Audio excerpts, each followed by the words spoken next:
Assalamualaikum warahmatullahi wabarakatuh.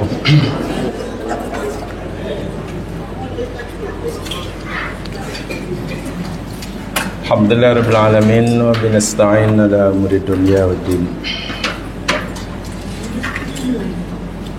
Salatu wassalamu ala asyrafil anbiya al mursalin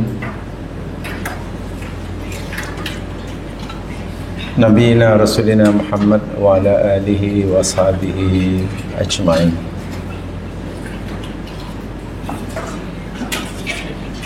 Raditu billahi rabba bil islami dina wa bi Muhammadin nabiyya wa rasulah. Rabbi israh li sadri wa yassir li amri wa hlul 'uqdatam min lisani yafqahu qawli. Bismillahilladzi la yadurru ma ismihi syai'un fil ardi wala fis sama' wa huwas sami'ul 'alim. Bismillahilladzi la yadurru ma ismihi syai'un fil ardi wala fis sama' wa huwas sami'ul 'alim. Bismillahilladzi la yadurru ma ismihi syai'un fil ardi wala fis sama' wa huwas sami'ul 'alim. Allahumma inna nas'aluka 'ilman nafi'a wa rizqan thayyiba wa amalan mutaqabbala. Amin ya rabbal alamin.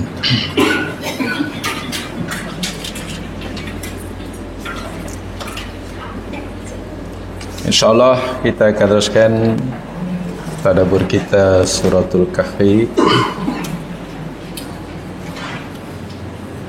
Dan minggu lepas kita telah pelajari sama dan uraikan sebagian maksud daripada ayat yang ke-28.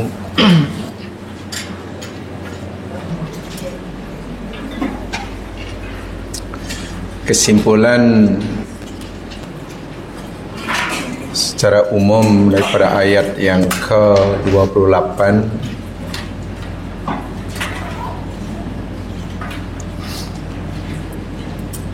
yakni Allah perintahkan Nabi untuk terus bersabar, membimbing, mengasuh, mendekati, melindungi sahabat-sahabatnya yang boleh dikatakan kurang bernasib baik dari segi nikmat dunia. Dalam bahasa sekarang, sahabat-sahabat Nabi sebagai golongan yang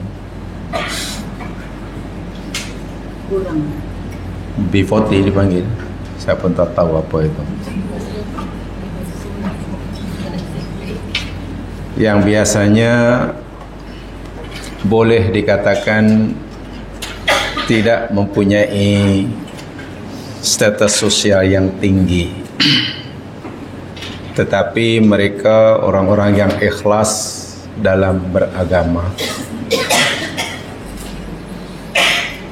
Yang keduanya, Nabi dilarang oleh Allah untuk memalingkan dirinya daripada mereka karena terpesona dengan gaya hidup pengikut-pengikutnya yang Allah berikan kemewahan duniawi, pengaruh-pengaruh yang besar, sedangkan mereka orang-orang yang tidak ikhlas dalam beragama. Ditambah pula pengikut Nabi jenis kedua ini, yakni orang-orang yang hatinya lupa akan peringatan Allah dan mereka sentiasa mengikuti hawa nafsu mereka. Lagi satu, urusan mereka, perbuatan mereka, apa yang mereka lakukan sentiasa furuton, melampaui batas. Itu kesimpulan umum daripada ayat 28. Tidak mudah untuk melaksanakannya, sebab itu Nabi tekankan, Allah tekankan agar Nabi wasbir, bersabar. Jamaah sekalian, cerita tentang sabar Ibnul Qayyim Al-Jauziyah di dalam kitabnya Madarijus Salikin. Beliau menyatakan bahawa sabar yang diterima oleh Allah itu mempunyai 3 syarat. Saya ulangi.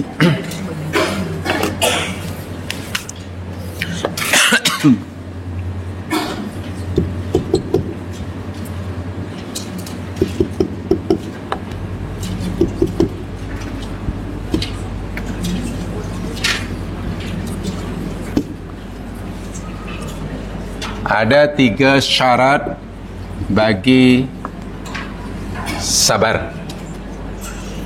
Ya.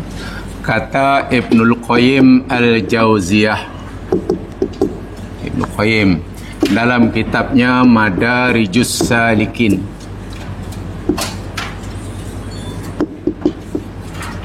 Ini kitab yang sangat bagus. Sudah ada terjemahan dalam bahasa Melayu. Jamaah boleh memilikinya. Nama lengkapnya Madarijus Salikin Baina Manazili Iyyaka Na'bud wa Iyyaka Nasta'in. Itu nama penuh kitab tersebut. Yang isinya sebenarnya yakni uraian Ibnul Qayyim Al-Jauziyah, tafsir Ibnul Qayyim Al-Jauziyah tentang 1 ayat saja. yakni ayat Iyyaka na'budu wa iyyaka nasta'in. Beliau uraikan sangat dalam sekali sehingga menjadi 1 kitab, lebih kurang setebal Al-Quran. Kalau kita nak tahu bagaimana luasnya ilmu beliau, menguraikan, mentafsirkan, memahami 1 ayat saja, yakni ayat Iyyaka na'budu wa iyyaka nasta'in, sudah menjadi 1 buku, 1 kitab. Dan luar biasa kitab ni. Dalam kitab beliau ini, sabar, Allah kata sabarlah, sabarlah, sabarlah, sabarlah, dan banyak lagi. Ada 3 syarat.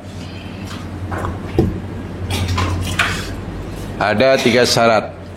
Jika 3 syarat ini telah dipenuhi oleh kita, maka sabar kita diterima oleh Allah dan dinilai, dihargai olehnya. 1 namanya as-sabru billahi.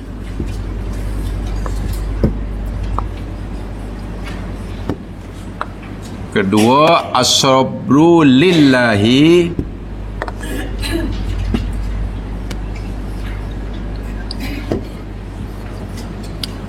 Ketiganya as-sabru ma'allah.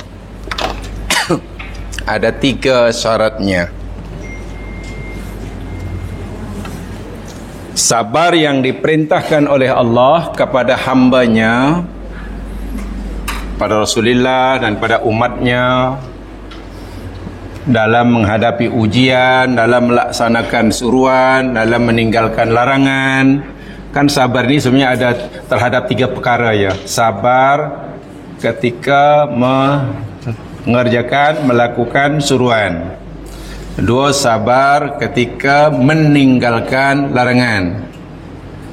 Ketiganya, yakni sabar menghadapi ujian. 3 saja. Nak melakukan suruhan Allah, kalau tidak sabar tak jadi. Nak tinggalkan larangan Allah, jika tak ada kesabaran, tak jadi. Menghadapi ujian, tak sabar pun tak jadi. Jadi hanya kita sabar ni hanya kepada 3 perkara itu saja. Dan sabar yang dimahukan oleh Allah tu ini ada 3 syaratnya. Saya tidak perlu menjelaskan definisi sabar karena semua sudah tahu sabar itu mana al-imsak, menahan. Menahan apa? Menahan keinginan nafsu yang tidak baik, yang bercanggah dengan syarak.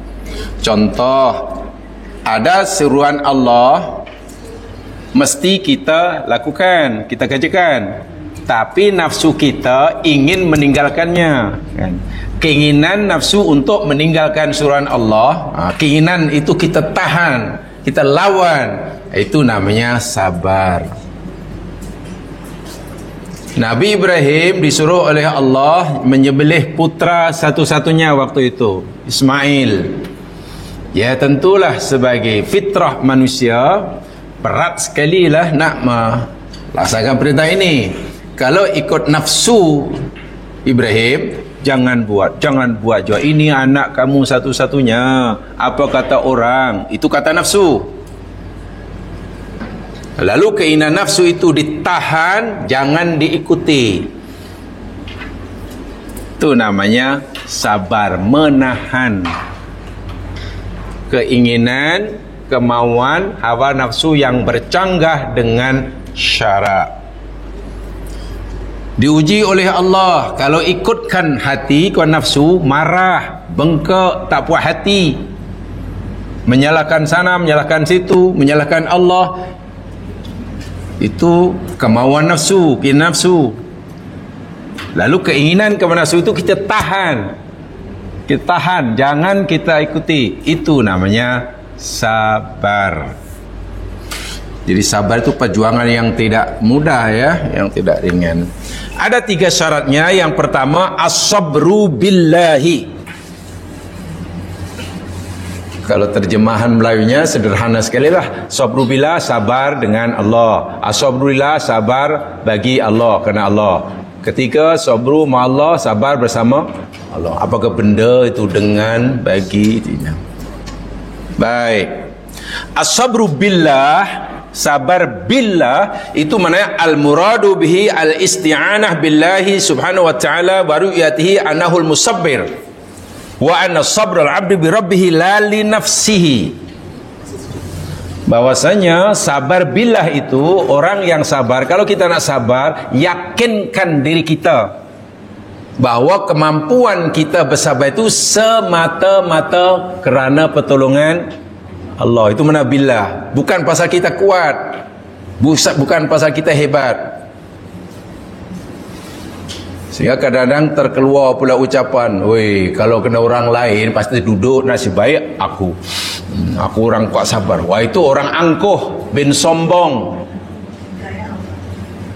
Sabar, kita mampu buat apa saja suruhan Allah.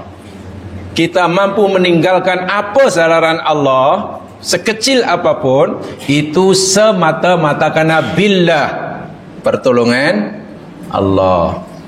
Itulah maksudnya. Kan a'udzubillah, dengan nama Allah. Bismillah, bi itu merupakan kita mampu melakukannya semata-mata kerana pertolongan Allah.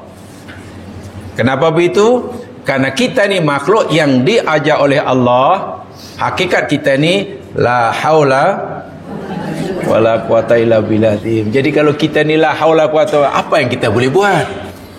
Jadi kalau kita boleh buat yang macam-macam, jangan angkuh, jangan mendabik dada. Jangan nasib baik aku dah. Kalau orang lain dah terduduk, aku memang orang kuat. Kuat apa ke benda? Kedipkan mata pun kalau tak kedipkan tak boleh buka. Ni pertama sekali, mengklaim bahawa kemampuannya untuk berbuat itu kerana diri sendiri. Salah. Bila semata kerana Allah. Wasbir wa ma sabruka illa billah, kata Allah dalam surah An-Nahl, surah Lebah, ayat 127.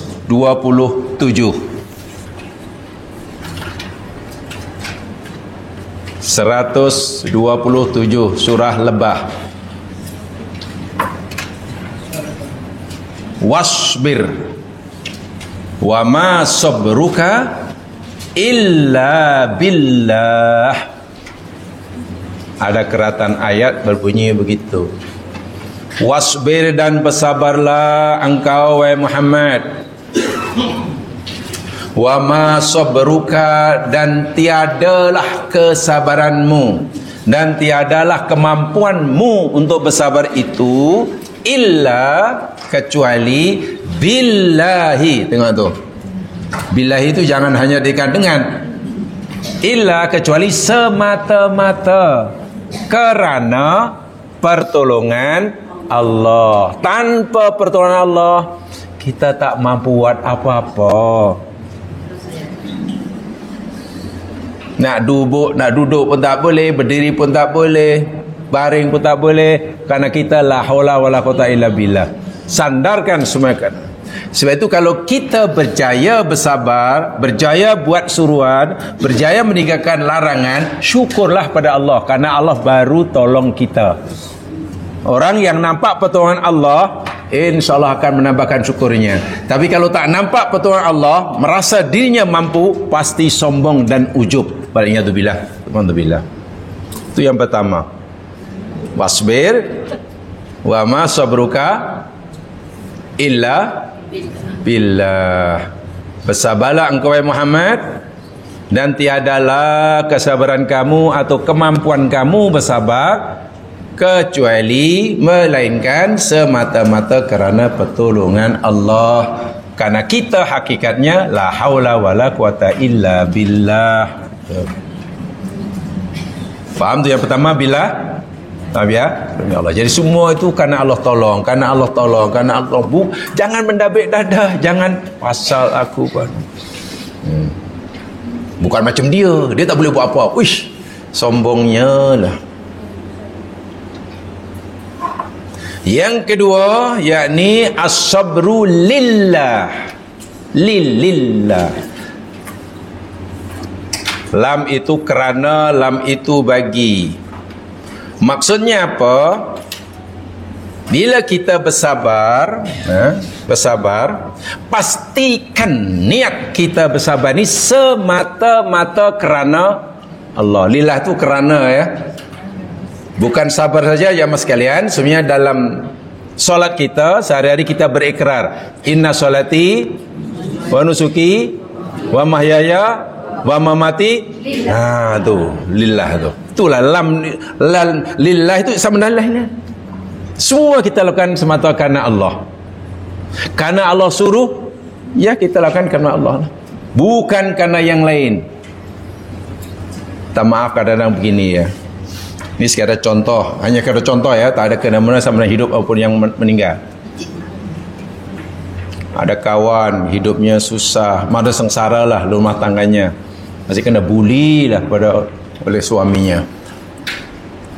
Tapi sini masih bersabar, kadang-kadang tendang pun masih sabar juga tak ni. Kawannya pula, awak ni macam mana lah sabar ni? Awak tak nak pisah dengan dia, orang macam tu apa lah ni bang. Ya, kalau ikut hati mereka, tapi demi anak lah. Kalau bukan kerana anak, adakah sabar kerana anak? Itu sebenarnya salah dari segi agama kita. Sabar bukan pasal kerana anak. Itu jadi maknanya nanti inna solati li anak, wa nusuki li anak, wa mahyaya li anak, wa mamati li anak. Maknanya bohong kita, lillah itu bohong. Semua mesti lillah. Allah suruh, ya kita buat. Kalau kita inginkan balasan daripada jerih payah kita, mintalah balasan itu kepada Allah yang menyuruh kita. Betul ya? Allah suruh kita sedekah pada orang, tolong orang lain. Itu Allah yang suruh tu. Bukan orang itu yang minta kita. Allah yang suruh kita tolong dia. Maka kita lakukan kerana Allah suruh. Itu satu. Bukan pasal malu, bukan kerana ingin dipuji pun. Kalau kita nak balasan, nak upah, nak reward daripada jerih payah kita tolong orang, mintalah pada Allah yang menyuruhnya. Jangan minta pada orang yang kita tolong. Kan kalau kita bekerja, nak upah, mintanya pada yang menyuruhnya kan? Yang menyuruhnya. Dan yang menyuruh kita tolong orang, yang suruh kita berbuat baik, yang suruh kita sabar, itu Allah. Maka mintanya pada Allah. mintalah ganjaran kepadanya. Itu namanya lillah. Dan lillah itu menunjukkan keikhlasan. Fasalli lirabbika wanhar. Oh.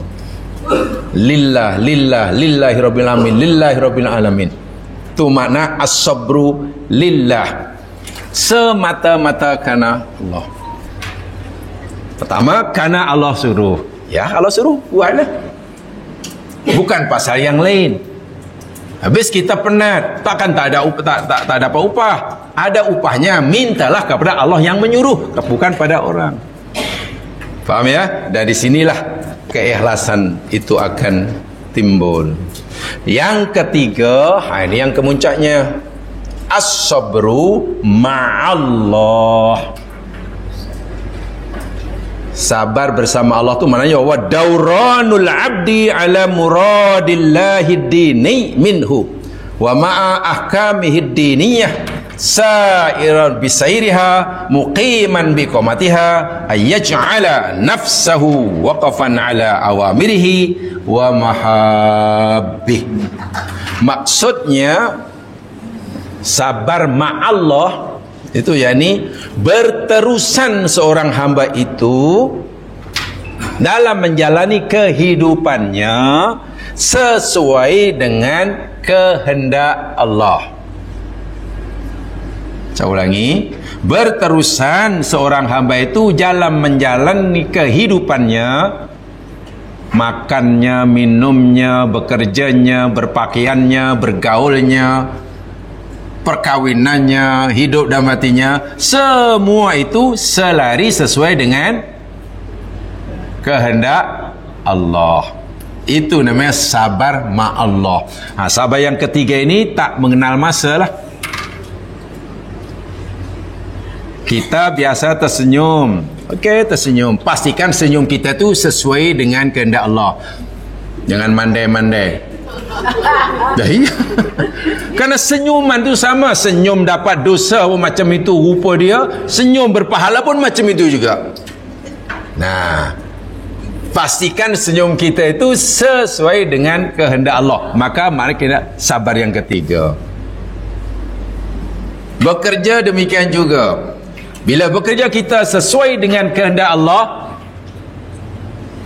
itu sabar ma'allah. Sehingga dalam kehidupan setiap saat berlalu, setiap minit berlalu, kita sentiasa berada dalam keadaan seiring sejalan dengan apa yang dikehendaki oleh Allah. Makan, katalah makan. Oh, Allah suruh makan yang halalan dan thayyiban. Kita pastikan ini halalan thayyiban. Mana kita sabar. Karena sama.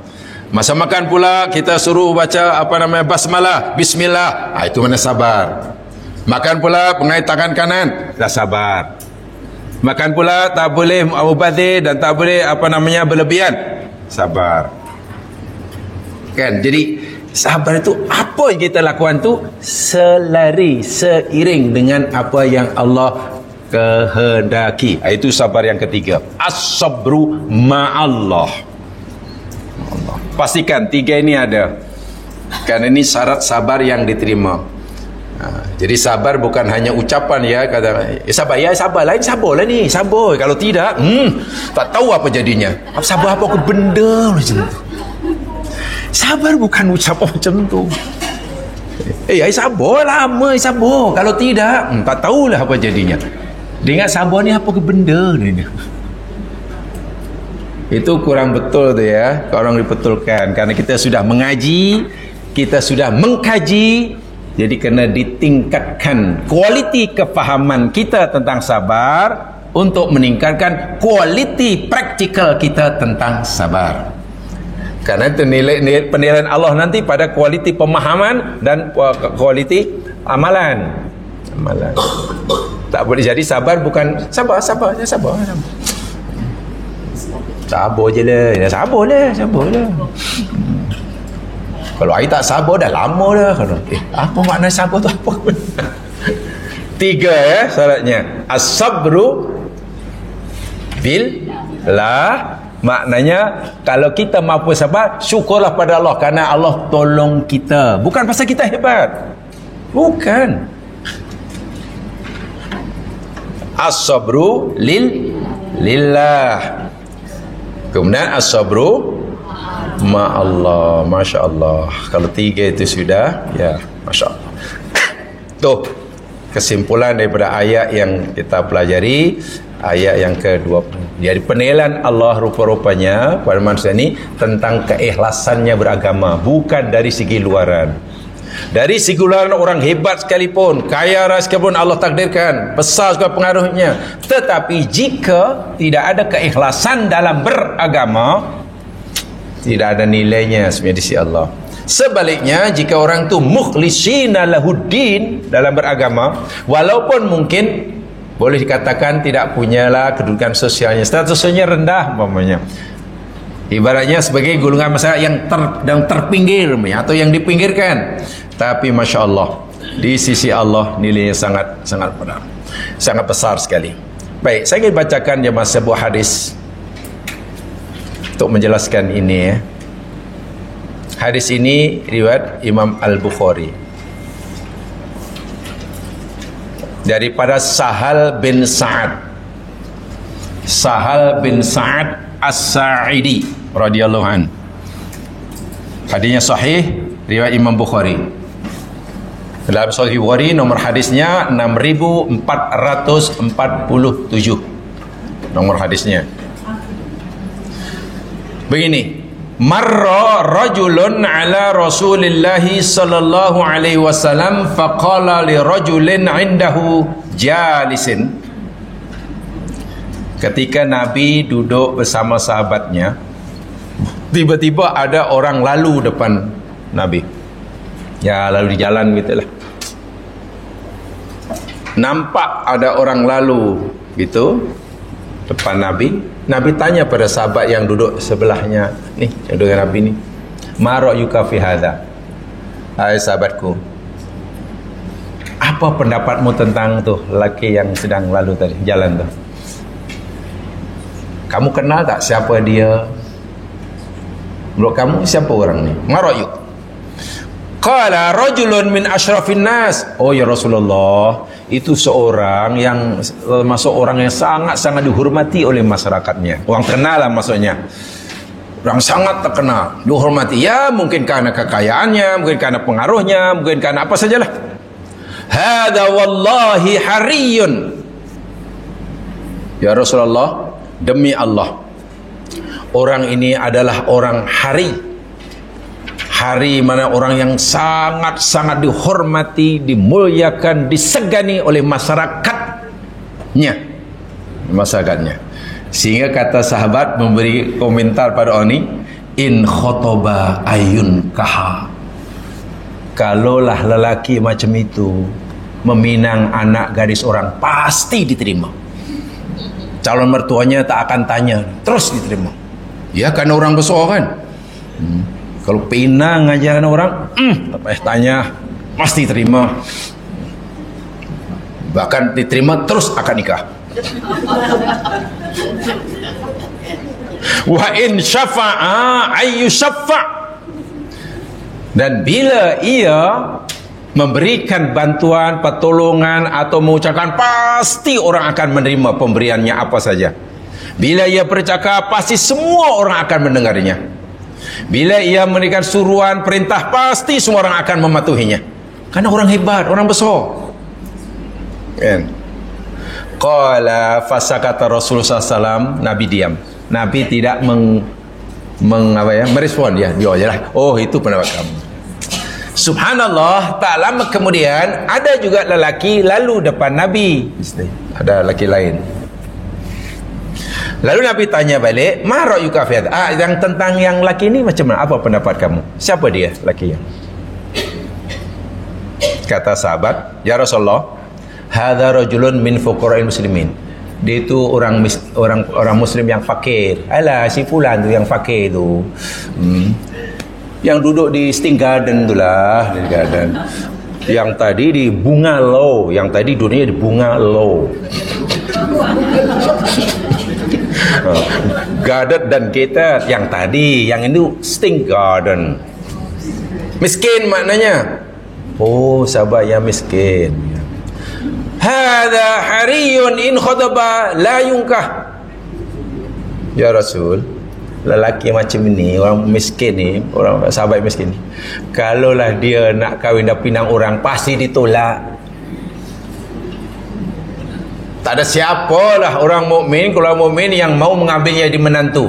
Kirim salam. Mungkin baru nak cakap pun tak jadi. Wa in syaffa'a ala yusaffa.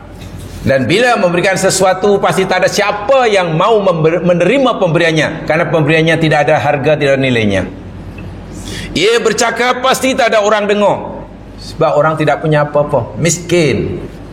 Orang miskin tak punya apa-apa pengaruh, tak, orang tak segan. Wa in qala alla yusma' liqaulihi. Dan jika orang seperti ini ya Rasul, dia berkata-kata tak ada orang mau dengar ucapannya, maknanya apa ya? Dianggap orang yang, tapi rupanya Nabi kenal sungguh. Tak saja je Nabi tanya pada sahabat tadi, Nabi kenal sungguh siapa yang lalu pertama tadi dan yang kedua.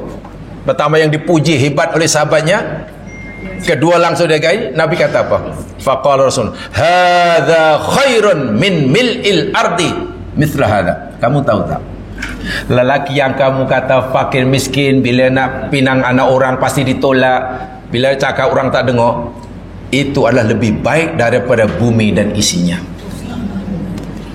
Sebab Nabi kenal rupanya.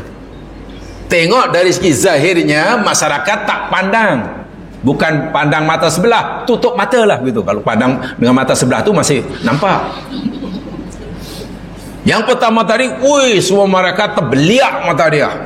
Tapi Nabi kata, tahu tak, yang kedua tu, itu jauh lebih baik daripada bumi dan isinya. Subhanallah. Bahkan daripada diperjelaskan oleh Syekhul Islam Imam Ibn Taymiyah, dalam Majmul Fatawa, beliau menyatakan ketika Nabi bersabda hadza khairun min mil'il adim fi misli hadza sara wahidun minal adamiyyin khairan min mil'il ardi min bani jinsihi. Nabi memberitahu kepada kita bahawa ada seorang daripada anak Adam yang nilainya di sisi Allah jauh lebih mulia daripada seluruh anak Adam yang lain. Ini ada 10.000 anak Adam, ini ada seorang. Nilai yang seorang ni dalam pandangan Allah lebih baik daripada yang 10.000. Itu maksudnya. Sehingga hadza tabayunun azimun la yahsulu mithluhu fi sairil hayawan. Dan ini adalah satu kelebihan yang besar bagi seorang anak Adam yang ikhlas dalam beragama, yang tidak ada pada hayawan. Maksudnya begini, jamaah sekalian, ini ada seekor lembu, yang sebelah itu adalah 20 ekor lembu. Kalau jamaah suruh pilih yang seekor atau yang 20? Nilai seekor lembu ni seekor, nah dibagi ni seekor cek, dan ini ada 100 ekor lembu. Mana yang lebih bernilai, yang seekor atau yang 100? Itu nilai binatang. Tapi manusia rupanya tidak seperti itu. Ini ada 10.000 Bani Adam, ini hanya seorang, tapi yang seorang termasuk yang Nabi katakan ini, nilainya kata Allah jauh lebih banyak, lebih mulia daripada yang lain.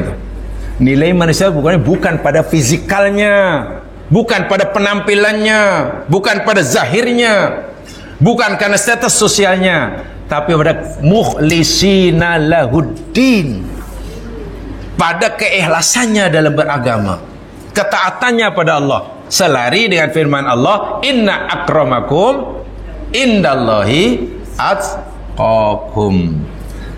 Orang yang paling mulia di antara kamu, kata Allah, di sisi Allah, yakni yang paling takwa.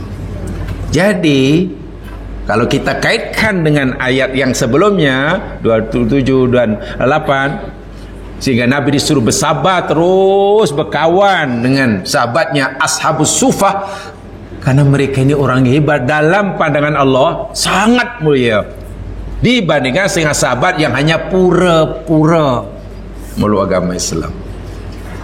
Nilai di dalam pandangan Allah Subhanahu wa taala ya.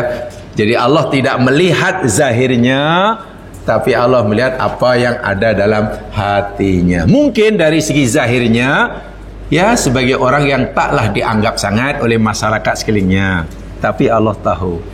Sehingga Nabi memberitahu orang ini jauh lebih baik pada bumi dan isinya. Tapi kalau hayawan, nilainya bukan pada jiwanya. Jiwa lembu ni serupa aja lembu Afrika, lembu Eropah, macam itu je lah jiwa dia. Ada kalau lembu Arab sopan santun, jumpa assalamualaikum. Mana ada? Nilai lembu itu pada zahirnya, pada fizikalnya. Kalau dia gemuk pada, ya mahal lah. Manusia bukan pada. Innallaha la yanzuru ila atsamikum wala suwarikum walakin yanzuru ila qulubikum, kata Nabi. Allah tidak memandang kepada tubuh badan kamu. Allah tidak memandang pada rupa paras kamu, tetapi Allah melihat kepada hati kamu. Tuh, ayat ini memberikan pengajaran itu. Sehingga sabda Nabi yang dikutip oleh Ibnu Taimiyah dalam Majmu' Fatawa, wuzinat bil ummati farajahat, thumma wuzina Abu Bakrin bil ummah farajaha, thumma wuzina Umar bil ummati farajaha, thumma rufi'al mizan. Nanti di akhirat manusia ini akan ditimbang oleh Allah. Dan ingat, yang ditimbang bukan untuk mengerti berat badannya berapa kg ya, bukan. Kalau kamu ingin berat timbang di akhirat, jadi pastikan meninggal itu sebelum meninggal tu rasa 1 bulan makan banyaknya. Jadi tiba di akhirat berat, bukan. Di akhirat ditimbang manusia. Bahkan dalam hadis yang lain ada rajulun saminun, ya'ti yaumal qiyamati rajulun saminun. Pada hari kiamat didatangkan, datang rajulun, seorang samin. Samin itu gemuk, daripada saman. Saman itu mana lemak. Samanun lemak, samin banyak lemak. Maknanya wah, gemuk lah, muntah sungguh lah. Kalau saman itu harga. Saman pakai tak, harga. Samin banyak harga, mana mahal. Kalau saman pakai sin, lemak. Samin banyak lemak. Sehingga orang Melayu kalau masak nasi suka pakai minyak samin. Nah, itu akhirnya penuh lemak tu. Minyak samin banyak lemak. Tapi setelah ditimbang, kata Nabi, ya Allah ya Tuhanku, beratnya tidak lebih berat daripada sehelai sayap nyamuk. Nyamuk itu sayapnya ada berapa ya? 2 ya? Kanan kiri ya?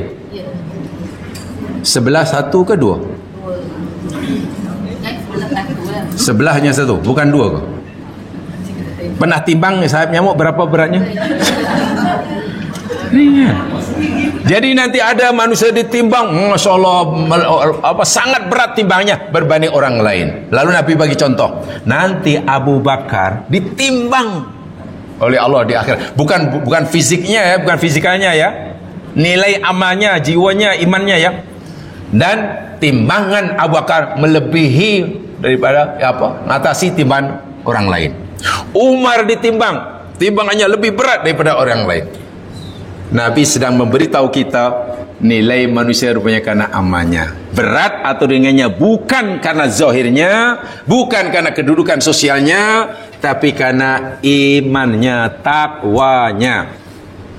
Hadis-hadis sangat banyak, mufassir mengutipnya untuk menjelaskan makna ini. Orang yang di dunia mungkin dihina, diremehkan, ditertawakan, ya.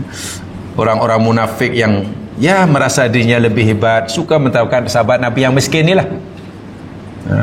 Kadang-kadang tidak mentertawakan, hanya menghina dengan hinaan yang apa ya, yang taklah terlalu nyata sangat, tapi itu kira hinaan juga. Hanya dengan apa, mata begitu, apa namanya itu, apa namanya itu, menghina bukan dengan mulut, bukan dengan ucapan, tapi dengan mata. Apa namanya itu? Hah? Bahasa Arabnya apa namanya? Bahasa Arabnya, ini baik Quran nih, bukan hadis. Namanya taghamus. Hukumnya dosa besar. Jangan main-main. Taghamus. Ini hukumnya dosa besar. Walaupun hanya dengan apa? Berkenyit-kenyit sampai mulut dia. Ada kawan mungkin AB ni kawan baik. Kawan baik ngam sungguhlah. AB ni tak suka pada A yang benar, kawannya bernama C, katalah. Ketika C masuk dewan, A nampak, bagi tahu pada B. Itu namanya taghamus. Itu dosa besar. Iya. Walaupun hanya dengan isyarat semata. Lihat ayatnya, surah Al-Mutaffifin. Surah Al-Mutaffifin ayat 29 dan 30.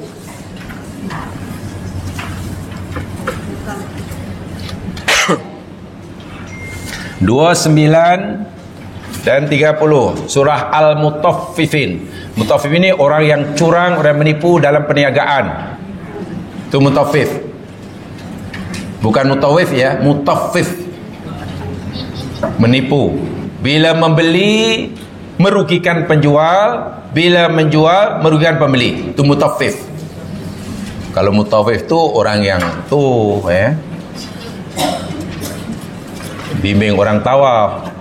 Tapi minta maaf, kadang-kadang sekarang pun mutawif pun mutaffif juga. Kacau.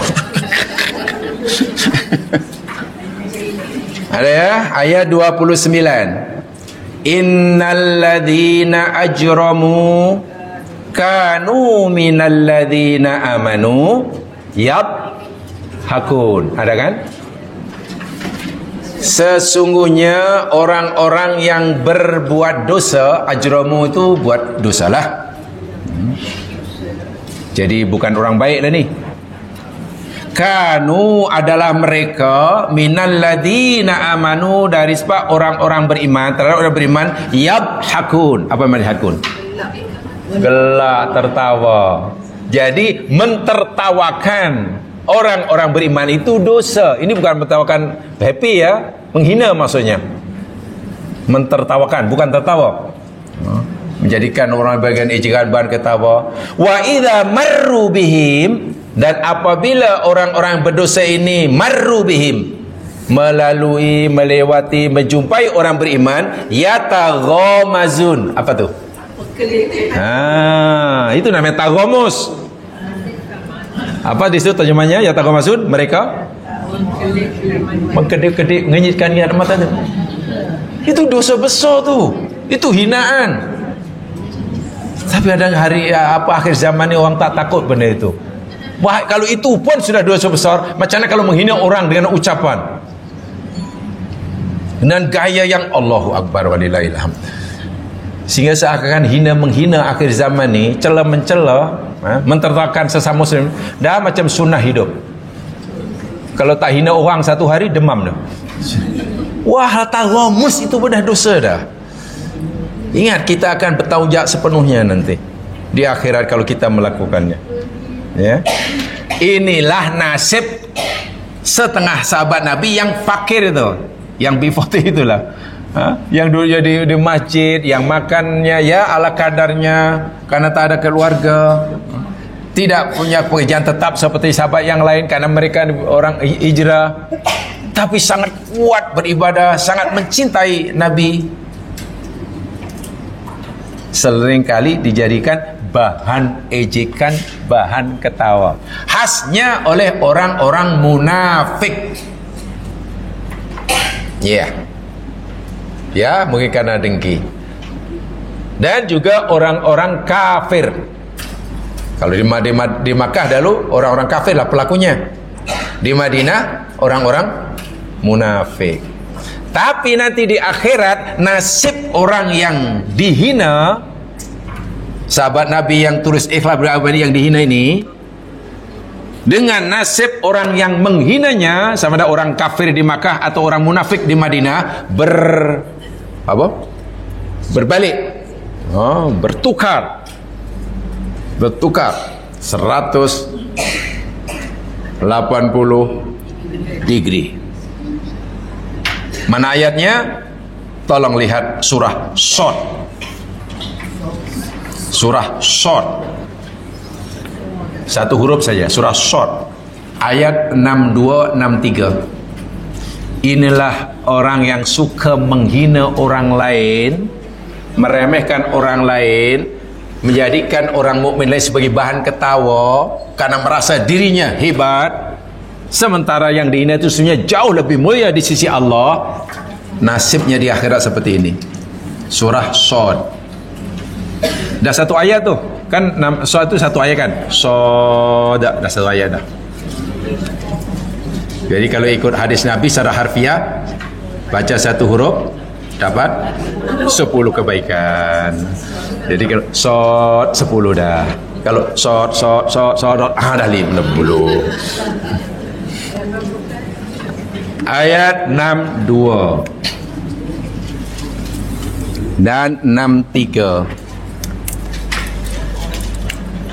Apa ayatnya 62? Wa qalu ma lana la nara rijalan kunna na'udduhum minal ashrar.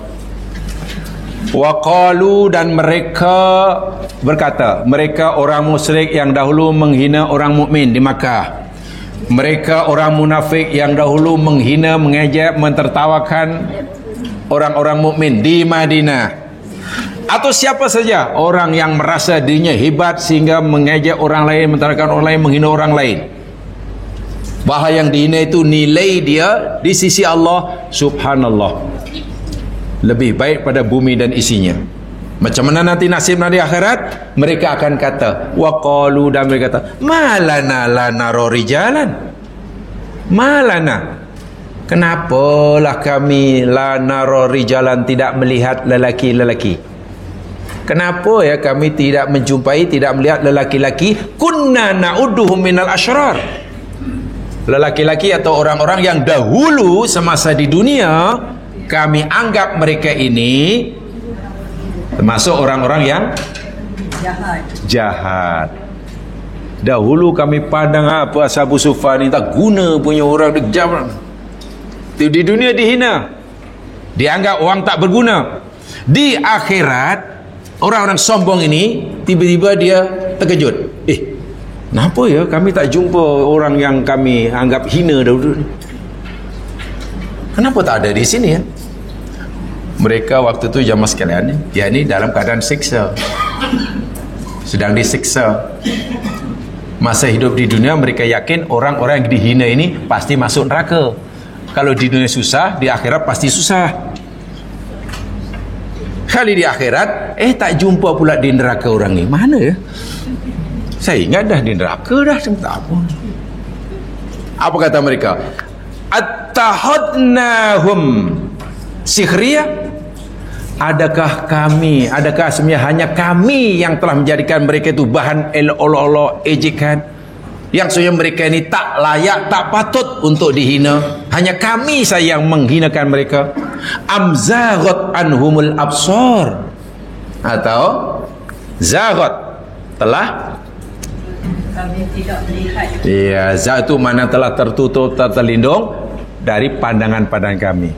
Atau gamaknya lah, mereka ini sebenarnya ada di neraka tapi kami tak nampak, gamaknya lah. Atau jangan-jangan mereka ini yang tidak ada di neraka, kami tak jumpa. Hanya kerana kami dahulu mengejek mereka,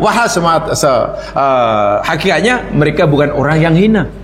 Tengok, yang diejek ada di surga, si pengejeknya di neraka. Abu Lahab Abu Lahab, Abu Jahal, ya peninglah nak cari Bilal di neraka. Mana Bilal dulu, aku bantai dulu, mana orang Bilal ni? Kenapa aku tak jumpa Bilal ni? Wah, dahulu hina sungguh, hidupnya susah. Tapi kenapa tak ada di neraka? Tapi tak jumpa ya. Yang mana jumpa Bilal, Abu Darda, Salman Al-Farisi, Suhaib Ar-Rumi, ini orang-orang yang dipinggirkan masa di dunia ni lah. Mereka di surga. Orang-orang hebat yang merasa hebat di dunia rupanya di neraka. Jadi tak jumpa. Tengok nasibnya berubah. Inilah. Jadi Allah benar-benar ingatkan kita, nilai kita ini ada pada iman kita, jiwa. Sementara nilai hayawan, binatang itu pada fizikalnya. Makin gemuk pula makin mahal. Makin banyak makin mahal. Jadi kalau orang nak bagi kita seekor lembu dengan 10, pasti kita pilih 10. Walaupun lembu itu lembu nakal sekalipun. Cik, ini ada lembu seekor ni, jinak cik, jinak dia boleh ditunggangi. Tapi yang 10 ni cik agak liar sikit, agak liar. Tapi gemuk-gemuk. Agaknya kalau dibagi kita pilih yang 10 atau yang lembut, yang elok. Pasti yang 10 kan, walaupun liar kan. Tapi coba kalau manusia, cik, ini ada pekerja cik, ini jadi pembantu rumah, bagus cik, orangnya penyabar, rajin, orangnya ikhlas, jujur cik. Nak ambil yang seorang ni atau yang 5 orang ni, tapi yang orang ni ganas cik, orang ni ganas ni, suka menipu, ligat betul ni, lihat tu. Ya pasti kita nak yang seorang.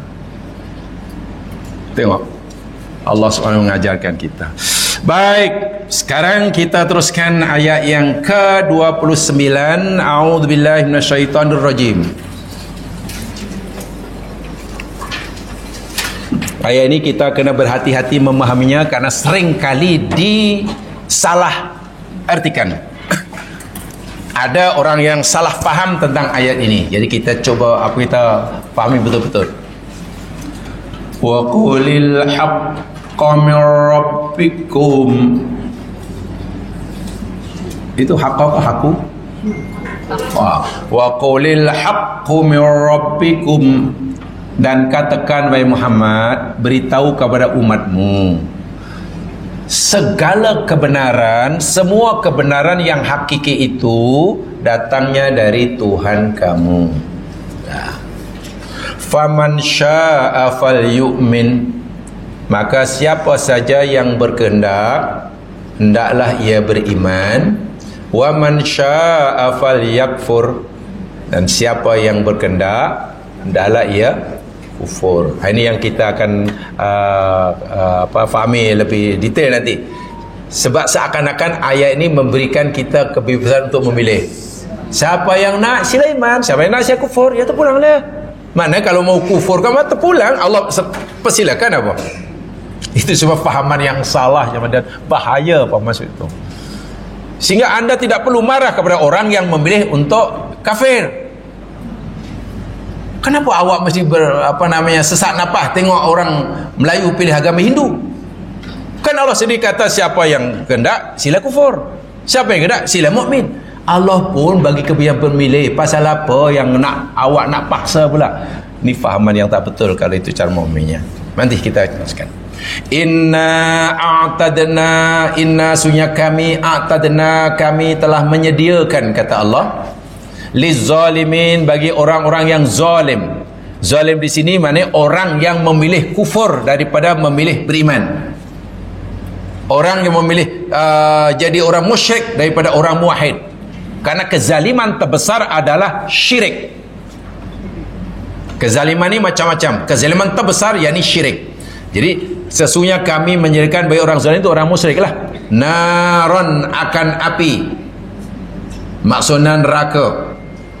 Tapi di sini menggunakan isim nakirah, naron nakirah.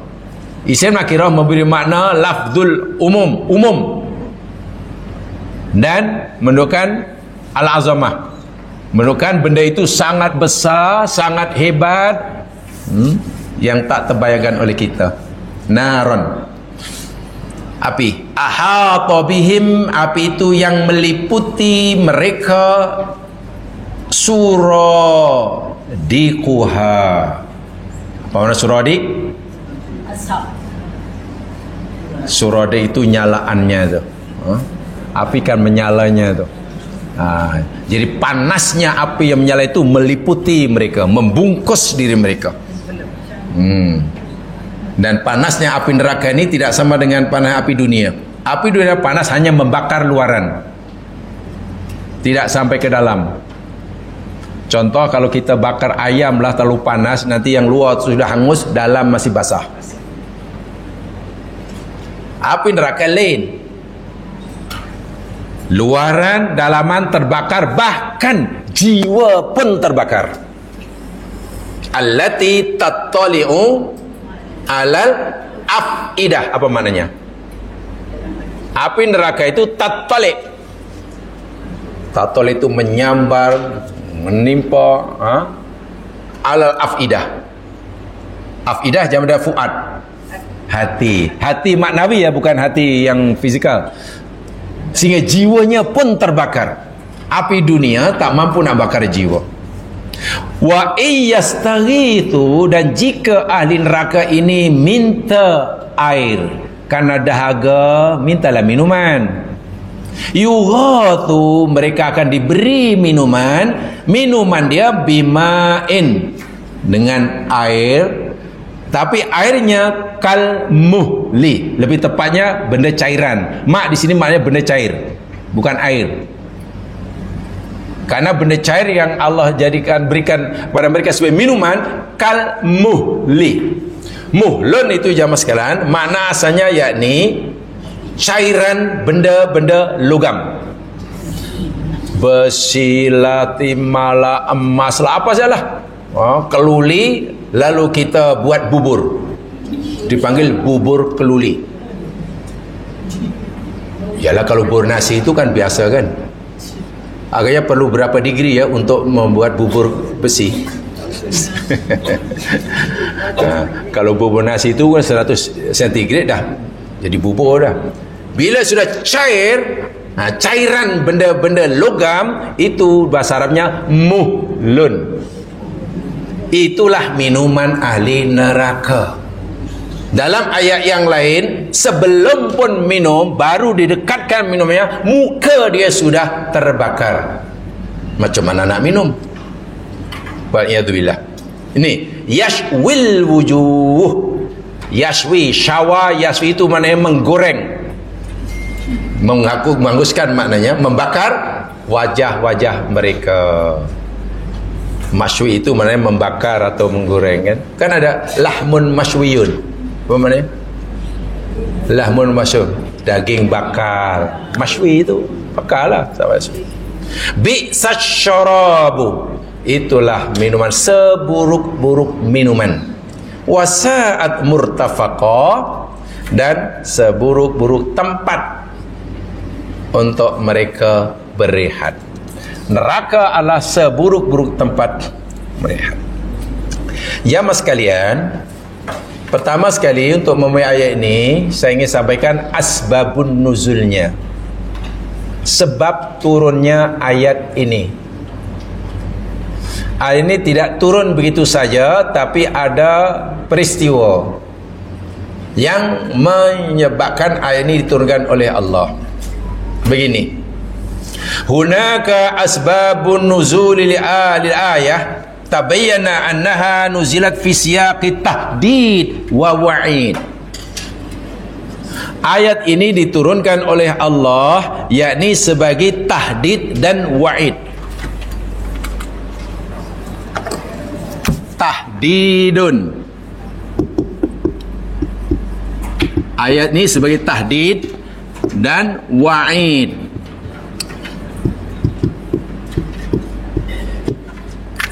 Ancaman dan amaran, peringatan yang keras. Ayat ini merupakan berisikan ancaman, amaran, peringatan yang sangat-sangat keras. yang sangat-sangat keras. Buat siapa? Buat orang-orang musyrik di Makkah khasnya, orang-orang munafik di Madinah yang suka meremehkan, memperolok, menghina orang-orang mukmin yang miskin, yang mukhlisin lahuddin itu. Talabu minan Nabi sallallahu alaihi wasallam, masih di Makkah orang kafir jumpa Nabi, masih di Madinah pun orang-orang munafik, termasuklah orang-orang Yahudi, mereka mau menjadi pengikut Nabi Muhammad, mau memeluk agama Islam, tapi dengan syarat. Syaratnya ayat rubal fuqara min ashabihi likai yujalisuhum. Nabi mesti terlebih dahulu menghalau sahabat-sahabatnya yang miskin. Muhammad, kalau kamu mau kami menerima ajaran kamu, kalau kamu nak kami duduk bersama kamu, syaratnya satu aja, halo tu orang-orang yang, sebab kami tak selevel lah duduk dengan dua orang ni. Tengok pun mata saya sakit. Ku halau dahulu dia, jauhkan, jangan bagi muka mereka, jauhkan. Kalaulah kamu nak sangat kami mengikuti. Fa amarahumullahu taala ayya alla yaf'ala dzalik wa yuradu alim Islam. Lalu Nabi turunkan ayat ini, yakni Nabi perintahkan kepada Nabi agar Nabi jangan penuhi permintaan mereka itu, abaikan saja. Adakah nak meluk agama Allah bersyarat-syaratnya, orang itu kena bunuh. Jadi ingat, Islam ni sebagai ajaran agama yang sifatnya mereka mau Islam adalah sebagai agama yang dipanggil apa? Eksklusif. Kan? Mereka mau Islam ini agama yang eksklusif. Walhal Islam agama yang inklusif. Siapa saja boleh masuk, mau siapa pun, laki perempuan, orang hitam, syaratnya lillahi ta'ala, mukhlishina lahuddin. Tapi syarat yang dikenakan oleh orang kafir di Makkah, oleh orang Yahudi di Madinah, tak macam itu. Mana boleh, mana boleh. Nanti kalau kami mengikut ajar kamu, kami terpaksa duduk sama rendah, berdiri sampai tinggal dia orang ni, kirim salam lah. Wal'iyadzubillah, ta'udzubillah. Turun ayat ini yang isinya ancaman. Apa ancamannya? Allah kata, beginilah Muhammad, beritahu pada mereka ini, kebenaran itu datang dari Allah. Apa yang kamu sampaikan itu adalah kebenaran datang kepada aku. Sekarang Allah kata, siapa yang yang mau menerima, dia beruntung. Beriman, siapa yang beriman, dia beruntung. Siapa yang menolak, dia rugi, karena Allah akan campakkan dalam neraka. Jadi ayat ini bukan ayat pilihan. Allah tak memberikan mereka pilihan untuk memilih. Sebenarnya Allah memberikan ancaman, peringatan. Ingat, ini adalah kebenaran. Ajaran kita adalah kebenaran mutlak, tidak ada melainkan yang benar. Siapa yang menerimanya dan beriman, beruntunglah dia. Siapa yang menolak, yang kafir, rugilah dia. Itu bukan pilihan ya. Itu ancaman. Apalagi Allah dah beritahu, Allah akan sediakan bagi orang yang menolaknya dengan neraka. Sebab itulah minta maaf ya, wa minal asatidati mayatabilu ayat dalilul qurriyati fil fikri wa tafkir. Sesetengah orang kadang-kadang menganggap memahami ayat ini sebagai dalil kebebasan memilih dalam beragama. Oh, tak boleh. Tak boleh. Sedangkan wahwa yuhayyiru bainal haqqi wal batil. Seakan Allah memberi kebijaksanaan kepada kita untuk memilih, nak iman silakan, nak kufur silakan, nak hak silakan, nak batil silakan, tanpa ada paksaan. Tak boleh. Kepada yang menolak, Allah ingatkan, siap-siap masuk neraka. Adakah itu pilihan? Yang dimasukkan la ikrah fid din itu maksudnya, jamaah sekalian, kita memang tidak boleh memaksa orang belum Islam memeluk agama Islam dengan pelbagai ancaman. Tidak boleh. Kalau awak tak memeluk agama Islam dalam minggu ini, Saya bagi masa 1 minggu ya. Kalau tidak, siap rumah engkau aku bakar. Tak boleh. Katakanlah kita pergilah ke gereja, ke kuil, ke Batu Cave. Saya nak beritahu awak, kalau awak tidak batalkan upacara Taipusam minggu depan, saya ingatkan, aku potong listrik dia. Aku potong. Tak boleh. Itu yang maksudnya. Tidak ada paksaan. Karena Islam adalah disampaikan dengan bukti, dengan dalil, antara yang hak dan yang batil hendaklah nampak jelas pada mereka. Jika mereka menerima, itu pilihan mereka, kebiasaan mereka. Tidak ada unsur paksaan. Tidak perlu dipaksakan. Tapi yang ingat, kalau mereka menolak, itu bukan bermakna mereka ada kebiasaan untuk menolak. Allah beri ingatan, kalau kamu menolak, siap neraka tempatnya. Jadi ayat ini saya ulangi, bukan ayat takhyir, bukan ayat kebiasaan memilih dalam beragama, tetapi ini dia, tahdidun wa wa'idun, ancaman dan peringatan yang sangat-sangat keras, yang sangat-sangat keras. Apalagi dalam ayat itu jamaah sekalian, bukan au ya, itu au ke waw tuh. Wa man syaa faman syaa falyu'min wa man syaa fal yakfur. Pakai waw ya, waw atau au, waman ka atau auman, waman kan. Jamaah sekalian, di sinilah yang kadang kurang cermat memahami. Kalau au itu pilihan, au maknanya o, bahasa Arab au, bahasa Bangsar o. Maknanya seakan-akan kalau au maknanya seakan Allah kata siapa yang bergerak sila beriman, atau siapa. Ini bukan atau, ini wa. Ya, jadi gunakan apa? Wa. Wow. Sebab kalau takhyir pasti gunakan au. Jadi sini la takhyir fil ayah. Ayat ini tidak menunjukkan adanya kebebasan memilih. Sebaliknya, kalau memilih maknanya ya ada dua perkara. Begini jamaah sekalian, memilih ini begini ya, dalam bahasa Arab ada dua benda, yang satu baik, yang satu kurang baik. Yang satu baik, yang satu terbaik. Itu baru kita suruh pilih. Tapi kalau yang satu baik, yang satu buruk, itu bukan, Allah tak akan suruh pilih begitu. Yang satu iman, yang satu kufur, Allah tak akan suruh pilih.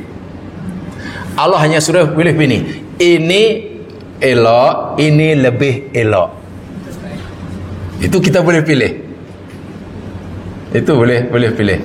Amalan ini utama, amalan ini lebih, itu suruh pilih. Jadi kedua-duanya baik. Hanya saja yang satu lebih.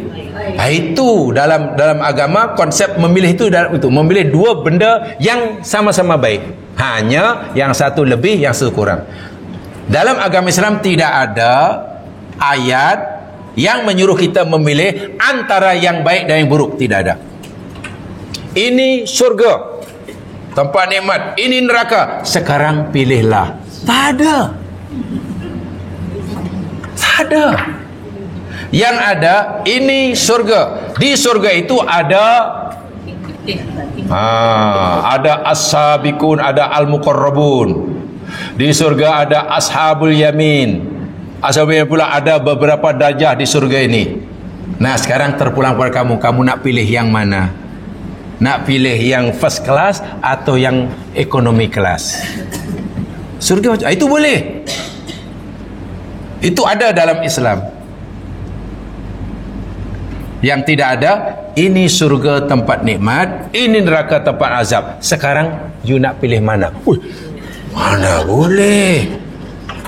Ini tauhid, ini syirik, terpulang. Bukan. ini tauhid, ini mukmin, tapi iman tu ada tingkatan-tingkatan. Kamu boleh pilih, kamu boleh naik tingkatan kamu, tapi nanti balasannya berbeza. Iman yang kuat ya tinggilah, besar. Faham ya? Itu jadi karena itu gunakan wow, bukan au ya. Itu dia punya keyword dia. Wow. Wa man sya, bukan au man sya. Kalau au kita disuruh milih. Contoh ya jemaah sekalian. Nak saya bagi contoh bahawa pilihan itu dalam perkara yang semuanya baik. Lalu Allah kita suruh pilih gunakan au. Bukan wow. Ada hadis Nabi yang sangat popular sekali. Bila anak Adam meninggal, putuslah amalnya. Betul? Maknanya anak Adam tu dah tak ada lagi peluang untuk beramal bagi menambahkan pahalanya. Dia tak akan lagi mendapatkan pahala kerana amalnya dah putus, kecuali 3 jenis amalan. Betul kan?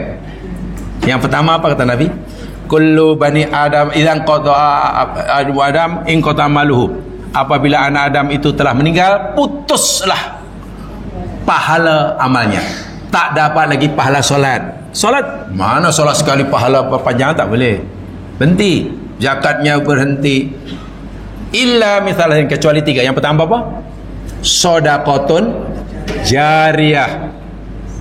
Ya, kita kenal sebagai wakaf lah. Wakaf, bukan sedekah jariyah mana wakaf ya, bukan sedekah yang kita berikan bungkus nasi lemak pada orang susah, bukan. Atau jamu buat murih orang puasa, bukan. Itu bukan sedekah jariyah. Itu sedekah biasa. Pahalanya sekali lah. Zakat pahalanya sekali.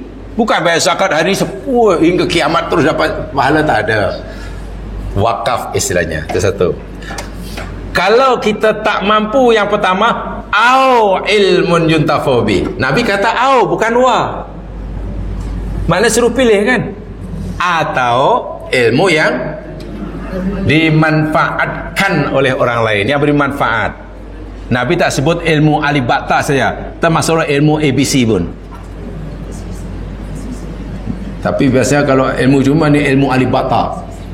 Kalau ilmu ABC tak dapat, bukan. Ilmu yang memberi. Jamaah sekalian, saya tanya, jamaah merasa mendapat manfaat atau tidak dengan lahirnya makhluk yang bernama handphone ni? Jamaah merasa mendapatkan manfaat dengan lahirnya makhluk ini? Betul? Tahu tak jamaah, jika ni andai katalah, jika sekiranya orang yang pertama sekali menciptanya orang Islam, katalah Pak Haji lah umpamanya, itulah orang pertama yang mengasalkannya, dan sekarang katalah sudah meninggal, si Pak Haji tak akan mendapatkan pahala karena ilmu yang itu akan itu mana ilmu yang bermanfaat ni? Tidak semua ilmu apa itu ilmu alif ba ta, ilmu Arab, tak ada. Ya, termasuklah ilmu masak memasak. Saya selalu mengatakan, jamaah katalah pandai memasak, karena jamaah dulu ada degree masak memasak. Belajar bukan main susah, dapat. Tapi peliknya, walaupun dia pakar masak, setiap makan panggil Grab. Itu termasuk keajaiban dunia yang ke-8.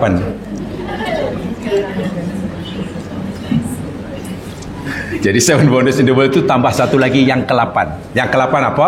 Tukang masak, tapi setiap kali masak, dia makan, panggil Grab. Ya, itu pelik tu. Itu sangat pelik tu. Katakanlah kita pandai masak macam-macam masakan, kita boleh ala timur, ala barat, utara, selatan, selera orang apa-apa kita boleh masak. Ada hamba Allah, kawan kita, saudara muslim, jualan tepi jalan. Jualannya apa? Nasi campur umpamanya, nak menjara kehidupan keluarga. Tapi pelanggan tak ramai. Namanya nasi campur, tapi lauknya hanya 2. Satu tempoyak, yang kedua ikan masin. Jadi macam mana orang nak ni? Kak, macam mana ni Kak? Itulah tak ada. Habis macam mana Kak orang nak beli? Ini lauk tak ada. Masalah yang macam-macam Kak. Saya tak tahulah nak masak apa. Saya memanglah perlukan sara hidup. Anak saya masih kecil-kecil dan ini. Oh tak apalah Kak. Kak akan ada masa tak? Saya akan ajar kakak untuk setiap bulan saya bagi 4 menu lah. Ajar 4 menu. Ada. Akhirnya dia sudah pandai masak pula sekarang dah ada beragam lauknya kan. Sudah jadi 4 lauknya. Sedap. Akhirnya kedainya makin ramai orang. Kan, kasih makin banyak. Dapat untung banyak. Akhirnya anak yang sakit dapat dirawat. Biaya untuk sewa rumah dah terbayar. Kan? Macam-macam lah. Dapat membantu dia kan karena dapat penghasilan yang lebih kan. Nampaknya ni Kak maju ni. Tak apalah, nanti saya ajar lagi 5 menu lagi. 5 menu. Jadi 5 benua saya hantar. Yang ini benua Asia, ini menu benua Asia, ini benua dan mungkin nanti yang ke-6 ada benua Antartik hari satu. Mana tahu. Akhirnya masalah daripada gerai tepi jalan kecil sudah menyewa kedai. Sekarang kadang untung banyak, dah punya kedai sendiri kan, punya rumah sendiri, mampu menghantar belajar anaknya, sakit dapat diatasi. Mana membantu sungguhlah. Pertanyaan saya, ilmu memasak yang kita ajarkan pada kakak tadi memberi manfaat atau tidak? Besar manfaatnya aja mas sekalian. Dahulu dia berhak menerima zakat, sekarang dia wajib beri. Anda yang mengajar ilmu masak itu dapat pahala walaupun dah meninggal. Iya. Jadi masa ilmu yang dimaafkan bukan hanya ilmu alibata, ilmu a'udzubillah minasyaitonir rajim saja. Bukan. Ilmu yang memberi manfaat. Saya kata dia lah, dengan lahirnya makhluk yang bernama handphone ni, saya yakin semua merasa, jamaah merasa dapat manfaat atau tidak dengan adanya aircon? Oh, kalau tak ada? Orang yang pertama sekali yang memberikan itu, Masya Allah jamaah sekalian. Jadi dengan amal jariah tak mampu. Nabi bagaimana? Suruh pilih yang kedua. Ilmu yang, kalau ilmu pun tak ada macam mana? Waladun salihun yad'u. Anak yang di situ Nabi gunakan Kenapa? Karena sedekah jariah itu baik, ilmu yang bermanfaat itu baik, anak soleh itu baik. Jadi Nabi suruh memilih daripada benda-benda yang semuanya. Di situlah pilihan yang Islam tawarkan tu. Islam tidak pernah menawarkan pilihan ini surga, ini neraka. Sekarang hang nak pilih mana? Mana boleh. Ini Islam, ini Hindu, terpulang awak nak pilih mana? Untuk ini Islam tidak memberikan kebebasan memilih. Sebaliknya Islam memberikan amaran yang keras. Ingat, ini surga. Kalau kamu terima, kamu akan senang. Tapi kalau kamu tolak, kamu neraka. Itu amaran, bukan bukan pilihan ya, bukan pilihan. Jadi kalau pilihan gunakan Di sini bukan gunakan Wah. Dan pilihan atau takhyir dalam agama kita ini, yakni kita suruh memilih daripada memilih kebaikan yang banyak. 1, 2, 3 dan semuanya baik. Suruh pilih. Ya mana tahu kan tak semua orang mampu sedekah jariah karena dia miskin. Kan tak cukup kekayaan. Tapi kan ada ilmu. Ya manfaatkan ilmu itu kalau kita inginkan nanti dapat pencen pahala. Itu panggil pencen pahala. Kalau tak pandai, dia miskin, dia tak pandai, tapi kan ada anak. Anaklah dididik agar jadi anak yang jadi adil lah. Boleh jadi dia miskin tapi pandai. Boleh jadi dia miskin tak pandai tapi ada anak. Boleh jadi dia tak ada anak dan miskin tapi pandai. Agak-agak ada orang yang dia papa kedana hidup sebatang kara, ia botol. Ada kayaknya? Ada manusia begitu.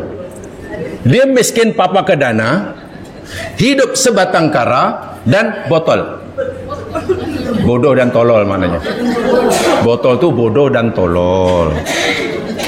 Tak ada kan? Mana ada dia miskin batang kara tak? Islam ni adil. Setiap kita pasti diberi peluang untuk punya salah satu dan tiga. Dan nasib baiknya Nabi suruh kita memilih. Kalau gunakan wa, jahanam jam sekalian. Apabila anak Adam mati, putuslah amalnya kecuali tiga: sedekah jariah dan ilmu yang dimakan. Dan nanya kita, kalau punya satu aja rugi, kena tiga-tiga. Yang dan itu maknanya kalau di situ ada empat kena ada semuanya. Kalau tiga, contoh, wal asri, demi masa, innal insana lafi khus, semua manusia dalam kerugian, semua rugi, illal ladzina amanu, satu, kecuali orang yang wa amilu solihat, dan beramal, wa tawasau bil haq, dan mewasiatkan ia berikan dalam salah kebenaran, wa tawasau bis sabr. Di situ wa bukannya au. Mana kalau hanya beriman saja tapi tak ada amal soleh, rugi. Beriman aja ada amal soleh tapi belum tawasau bil haq, ya baru setengah. Kan itu ada 4 kan. Jadi kalau hanya punya satu, mana orang tu ya hanya punya satu suku aja dia. Dia masih dipanggil orang rugi 3 suku. Iman ada, amal soleh ada, tapi tawasau bil haq, tawasau tidak ada, rugi lagi, baru separuh. Karena Quran gunakan wa. Dan itu bukan pilih. Itu beratnya kalau wa. Karena bila sebut empat kena ada. Tapi kalau au cukup satu. Tak mampu ini. Dan ayat ini Allah kata bukan au ya, tapi faman syaa fal yu'min, itu wa, bukan au. Paham ya? Itu kena dikaji itu. Bahasa Quran macam itu kena cermat memahaminya. Sebab kalau tidak nanti lari pemahaman dia. Masih ramai yang berpikir bahawa dalam beragama pun ada kebiasaan memilih. Mana ada. Bukan, itu salah bin keliru itu. Dan bahaya itu. Sehingga nanti orang merasa bebas nak pilih agama apapun. Dan apa? Karena salah memahami ayat ini. Jadi kalau pilihan, saya ulangi sekali, Quran menggunakan au. Dan pilihan itulah kalau antara 2 kebaikan atau 3 kebaikan, suruh pilih mana satu sesuai dengan itu. Tapi kalau wa semua ya dipanggil mutlaqul jam'i. Gitu. Baik, itu tentang sebab turunnya. Jadi apa namanya? Hadza tahdidun wa wa'idun sharihun la khafa'a fih. Kebanyakan mufassir memahaminya seperti itu. Ayat ini ayat ancaman, peringatan yang sangat keras, yang nyata, dan tidak ada kesamarannya. Dari kesamarannya sama sekali. Sebagaimana firman Allah Subhanahu wa taala, tengok ya. Ayatnya perintah, tapi jangan dianggap mesti dibuat ya. Dalam Quran ini ada ayat yang ayat itu bukan perintah, suruhan. Tapi jangan difahami kita mesti buat apa yang disuruh. Sebab itu ancaman. Baik, satu adanya contoh. Coba jangan lihat surah 41. Surah Fussilat ayat 40.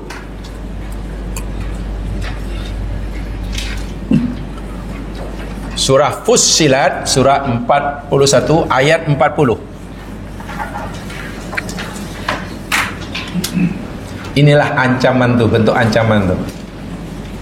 Tapi di sini dalam uslub strukturnya yakni perintah, amaran. Ada ayat 40 ya?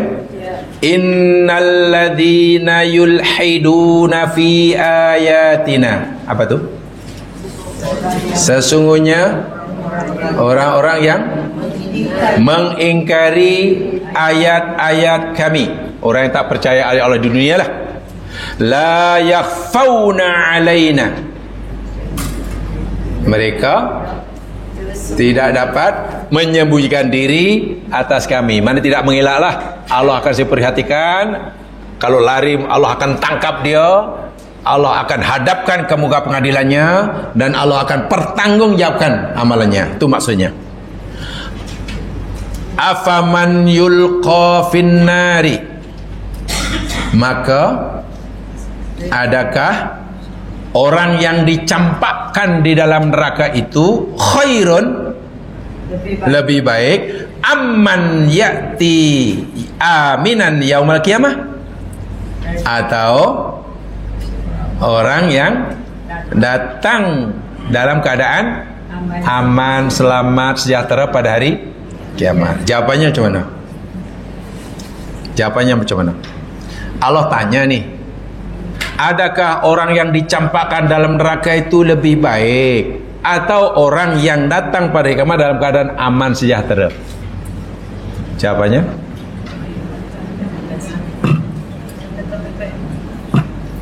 yang datang pada hari kiamat dalam keadaan aman, tentram, itu yang baik. Nah, jadi ayat ini sebetulnya apa nih? Ayat pilihan atau ayat ancaman nih? Sesungguhnya orang-orang yang mengingkari ayat kami, mereka tak akan mampu melepaskan dirinya daripada kami.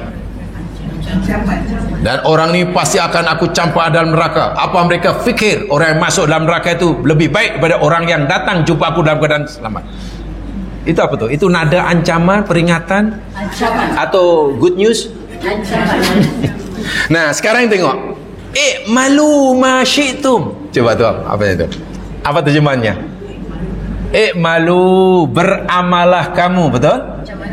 Ma syi'tum, apa yang kamu hendak. Kalau jamaah fahami secara harfiah, ayat ini apa maksudnya? Allah kata, malu ma syi'tum, buat ajalah, bukan kau nak buat ajalah. Orang yang lurus bendul, bendul pun masih kalah lurus, bayangkan. Dia pasti akan fikir, oh rupanya Allah persilakan kita, rupanya nak buat apapun boleh, sebab Allah kata buatlah apa yang kamu. Ini sebenarnya bukan suruhan yang kita mesti buat. Ini ada perintah amar yang bermakna tahdid. Nih, kalau orang belajar apa ilmu Al-Quran, usul tafsir, pasti tahulah itu. Jadi jangan, oh Allah suruh buatlah, kan Allah sendiri. Ini dalilnya, malu ma syi'tum. Jadi awak jangan larang saya nak buat apa pun, terpulanglah. Allah pun izinkan apa? Allah suruh bahkan. Kalau kamu tak buat, malah kamu deraka pada Allah. Aku ni patuh pada Allah. Allah suruh aku buat apa yang aku suka. Itu lurus bin bendul. Wah, ayat ini maksudnya ancaman. Saya bagi contoh. Ada budak panjat pokok tinggi-tinggi, pokok tinggi. Kita suruh turun di tanah, kita turun. Akhirnya kita, nak panjat, kamu je. Coba kalau anak tu bijak, budak tu bijak, agaknya macam apa, suruhan orang tuanya suruh naik ke atas lagi tinggi, itu agaknya apa tu? Itu mana Allah mak suruh menderaka pada orang tua, dosa ni. Wah, anjat tinggi-tinggi, naik bumbung rumah.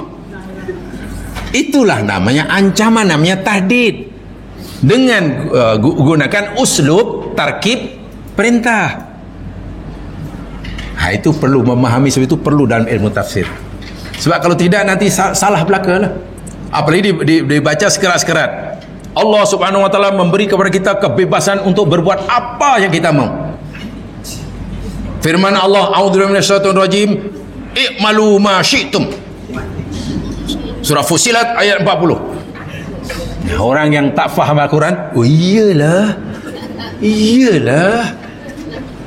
Lalu kenapa kita mesti menyibuk orang nak buat sesuka hati? Quran pun suruh. Inilah kalau Quran tidak difahami dengan betul-betul jamaah, boleh sesat ya mas kan. Dibaca sekerat-sekerat ya, tidak difahami menyeluruh ya. Kenapa awak ni rajin sangat solat? Kamu tak tahu ke apa kata Allah tentang orang-orang solat? Fawailul lil musallin, sadaqallahul azim. Celaka orang yang solat. Quran kata. Iyalah. Macam mana ya? Wa'iyadzubillah, tunggubillah. Ya. Jadi itu ya kena kajilah betul ya. Kena banyak baca, banyak rujukan, banyak mendengar. Bak kata orang berjalan kena jauh, perjalanan kena jauh, bacaan kena banyak, kajian kena mendalam, ngopinya kena pekat. InsyaAllah baru fahamlah. Ini baca buku belum banyak, berjalan belum jauh, kan? Mengkaji belum mendalam, ngopi pun masih cair. Maksud saya ngopi jangan faham, jangan salah faham. Ngopi itu ngobrol pintar. Nah, apa pula jamaah minum kopi pula? Ngopi ngobrol pintar. Jadi kita burak tapi berisi, itu panggil ngopi. Ya macam pagi ini namanya acara ngopi lah ni. Kita burak-burak sembang-sembang tapi ada ilmunya, dipanggil ngopi. Faham ya? Jadi kena hati-hati tentang ayat tahdid ini, wa'id ini. Bahkan kadang-kadang ia berupa macam perintah. Malu mas itu, malu mas itu. Iya, Allah suruh buat ikut suka hati kita. Rupa-rupanya ini malah ancaman, malah ancaman. Apalagi ayat selepasnya, innahu bima ta'maluna basir. Sesungguhnya Allah itu maha mengetahui, maha melihat apa yang kamu. Itu pun sebenarnya sudah ada makna ancaman itu. Baik, jemaah sekalian, untuk sementara itu saja sampai disampaikan kaitan ayat ini. InsyaAllah kita akan pada kesempatan yang lain. Yang benar pada Allah jua, yang silap dalam majlis. Subhanakallahumma bihamdika asyhadu an la ilaha illa anta astaghfiruka wa atubu ilaik. A'udzu billahi minasyaitonir rajim. Wal 'ashr innal insana fi khusr illa alladziina aamanu wa amilus shalihaat wa tawassaw bil haqq wa tawassaw bis sabr. Assalamualaikum warahmatullahi wabarakatuh.